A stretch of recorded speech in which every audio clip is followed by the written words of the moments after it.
Job chapter 22 through 24. Then Eliphaz the Temanite replied, "Can a man be of any use to God? Can even a wise man be of use to him? Does it delight the Almighty if you are righteous? Does he profit if you perfect your behavior? Does he correct you and take you to court because of your piety? Isn't your wickedness abundant, and aren't your iniquities endless? For you took collateral from your brothers without cause, stripping off their clothes and leaving them naked. You gave no water to the thirsty, and withheld food from the famished. While the land belonged to a powerful man, and an influential man lived on it, you sent widows away empty-handed, and the strength of the fatherless was crushed. Therefore snares surround you, and sudden dread terrifies you, or darkness, so you cannot see, and a flood of water covers you. Isn't God as high as the heavens? And look at the highest stars, how lofty they are. Yet you say, what does God know? Can he judge through total darkness? Clouds veil him so that he cannot see. As he walks on the circle of the sky, while you continue on the ancient path that wicked men have walked. They were snatched away before their time, and their foundations were washed away by a river. They were the ones who said, God, leave us alone, and what can the Almighty do to us?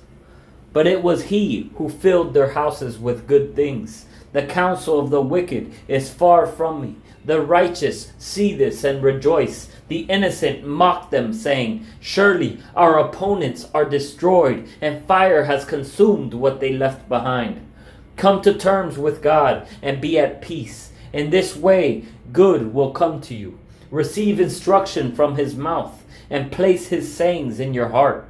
If you return to the Almighty, you will be renewed. If you banish injustice from your tent, and consign your gold to the dust, the gold of Ophir to the stones in the wadis, the Almighty will be your God, your gold, and your finest silver. Then you will delight in the Almighty and lift up your face to God. You will pray to him, and he will hear you, and you will fulfill your vows. When you make a decision, it will be carried out, and light will shine on your ways. When others are humiliated and you say, lift them up, God will save the humble. He will even rescue the guilty ones, who will be rescued by the purity of your hands. Then Job answered, today also my complaint is bitter. His hand is heavy despite my groaning. If only I knew how to find him, so that I could go to his throne. I would plead my case before him and fill my mouth with arguments. I would learn how he would answer me and understand what he would say to me. Would he prosecute me forcefully? No, he would certainly pay attention to me. Then an upright man could reason with him, and I would escape from my judge forever. If I go east, he is not there, and if I go west, I cannot perceive him.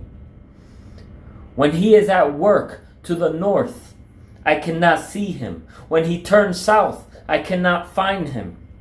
Yet he knows the way I have taken.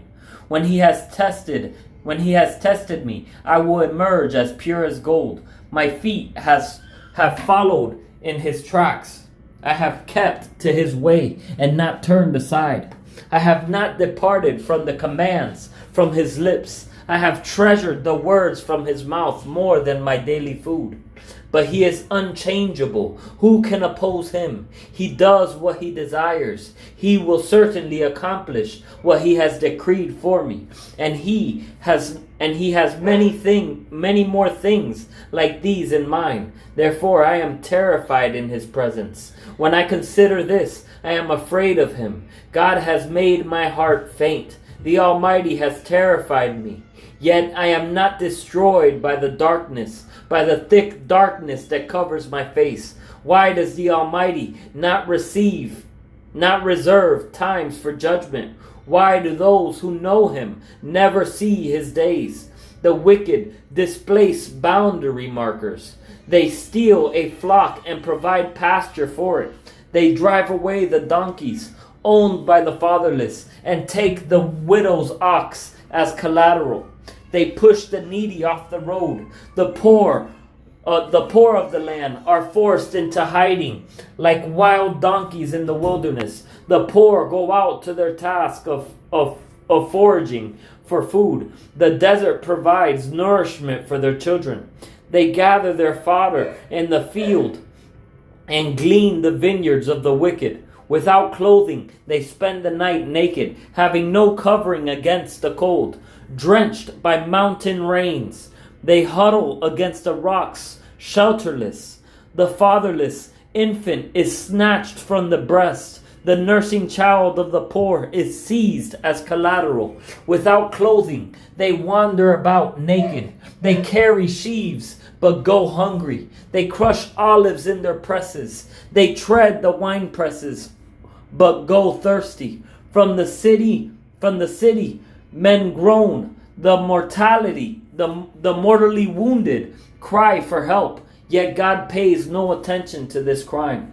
The wicked are those who rebel against the light. They do not recognize its ways or stay on its paths. The murderer rises at dawn to kill the poor and needy, and by night he becomes a thief. The adulterer's eyes watches for twilight, thinking, no eye will see me, and he covers his face. In the dark they break into houses. By day they lock themselves in, never experiencing the light. For the morning is like darkness to them. Surely they are familiar with the terrors of darkness. They float on the surface of the water. Their section of the land is cursed, so that they never go to their vineyards. As dry ground and heat snatch away the melted snow, so Sheol steals those who have sinned. The womb forgets them. Worms feed on them. They are remembered no more. So injustice is broken like a tree. They prey on the childless woman who is unable to conceive, and do not deal kindly with the widow. Yet God drags away the mighty by his power. When he rises up, they have no assurance of life. He gives them a sense of security, so they can rely on it. But his eyes watch over their ways. They are exalted for a moment, then gone. They are brought low and shrivel up like everything else. They wither like heads of grain. If this is not true, then who can prove me a liar and show that my speech is worthless?